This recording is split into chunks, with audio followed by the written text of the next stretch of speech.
ఈ యుగంలో భగవంతుడు ఏదో రూపంలో భూమి మీదకి వస్తానే ఉన్నారు. మనకి మంచి చెడు రెండు చెప్తానే ఉన్నారు.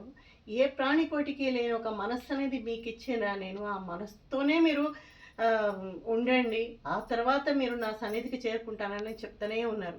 ఈ కలియుగంలో కూడా ఇంతమంది చాగంటి గారు వీళ్ళందరూ ఈ మధ్య కనీసం వాళ్ళ వీడియోస్ కూడా వేలల్లో అవుతున్నాయి, ఒకప్పుడు లక్షల్లో అవుతున్నాయి. అంటే కలియుగంలో ధర్మం నశించిపోతుందా, మంచి వినరా అని అనిపిస్తుంది నాకు.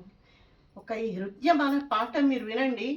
ఈ పాటలో ఎంత అర్థం ఉందో ఒకసారి ఆలోచించండి. అది విన్న తర్వాత నిజంగా మనసుకు ఎక్కితే తప్పకుండా ఇప్పుడు సమాజంలోనే కుటుంబాలు ఉంటాయండి, అవునా కాదా? కుటుంబాలన్నీ కలిస్తే సమాజం. అందరం బాగుంటే అదే దేశభక్తి కదా. దేశభక్తిలోనే దైవభక్తి ఉంటుంది కదా. ప్రతి ప్రాణిలో పరమాత్మని చూసేవాడే కదా నిజమైన మనిషి. వాడే కదా భగవంతునికి నచ్చుతాడు. వినండి ఆ పాట.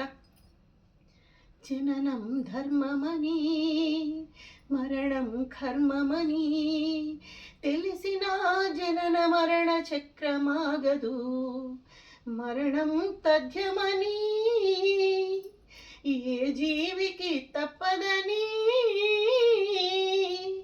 తెలిసిన ఈ మనిషి పయనమాగదు, ఈ బ్రతుకు తపనాగదు, ఆగదు ఏ నిమిషము నీ కోసము, ఆగితే సాగదు ఈ లోకము, ముందుకు సాగదు ఈ లోకము. అవునా కదండి? మహానుభావుడు ఎప్పుడో రచించి పెట్టాడు జీవిత సత్యాన్ని. మనం అవన్నీ పక్కన పెట్టేసి కాలం ఒక్కటేనండి, ముందుకు మళ్ళీ మనం వెనక్కి తీసుకోలేం.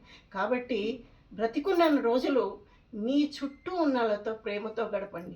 వాళ్ళలో మంచిని, వాళ్ళలో చెడుని, వాళ్ళలో బలహీనతల్ని అన్ని సమానంగా ప్రేమించి గౌరవించి ఆదరించండి. అప్పుడే కదా మనం భగవంతుడికి నచ్చుతాం, కాదంటారా?